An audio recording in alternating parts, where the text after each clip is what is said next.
La domination de Messi dans la course au Ballon d'Or était considérée comme acquise, mais un nouveau concurrent a fait son apparition, rendant la compétition intense. Les performances remarquables d'Erling Haaland en Ligue des Champions ont ajouté une touche passionnante aux prises individuelles très convoitées dans le football. Et dans cette vidéo, nous allons exposer les statistiques de chacun de ces deux joueurs afin de tirer une conclusion plausible. N'oublie pas de t'abonner et aimer la vidéo, cela nous aide beaucoup. La conclusion de la saison européenne de football 2022-2023 lors de la finale de la Ligue des Champions à Istanbul a marqué la fin d'une campagne difficile. Le récit de Lionel Messi a pris une tournure enchantresque à l'âge de 35 ans. Il a dirigé son équipe nationale vers la gloire de la Coupe du Monde, obtenant le trophée insaisissable qui lui avait échappé tout au long de son illustre carrière. Cet exploit a initialement positionné Messi comme le favori pour un 8e titre Ballon d'Or sans précédent.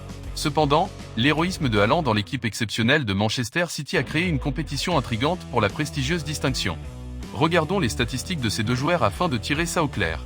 N'oublie pas de mettre ton choix dans le commentaire. Prenons Lionel Messi. Avec le PSG, la Pulga a participé à 41 matchs avec 41 titularisations et a réussi à marquer 21 buts et délivrer 21 passes décisives.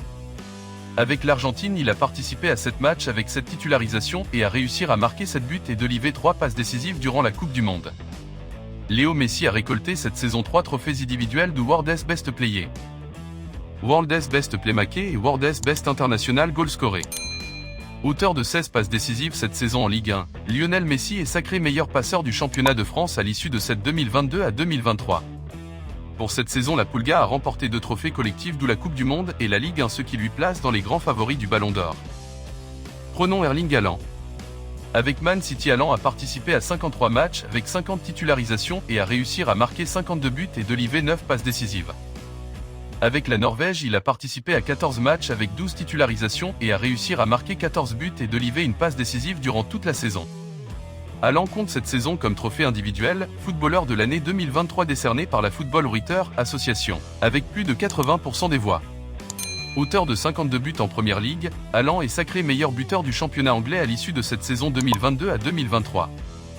Pour cette saison, il a remporté 2 trophées collectifs d'où la Ligue des Champions et la Première Ligue, ce qui lui place aussi dans les grands favoris du Ballon d'Or. Si nous mettons les 2 trophées majeurs remportés par ces deux joueurs sur la balance, la Ligue 1 et la Première Ligue annulent le poids et ce qui reste à comparer, c'est la Coupe du Monde et la Ligue des Champions. Pour nous, le Ballon d'Or peut être décerné à un parmi ces deux et ça ne serait pas une fraude de la part de la FIFA car les deux le méritent autant. Et toi, dis-nous dans les commentaires à qui penses-tu que ce trophée revient de droit. N'oublie pas de t'abonner et aimer la vidéo, cela nous aide beaucoup.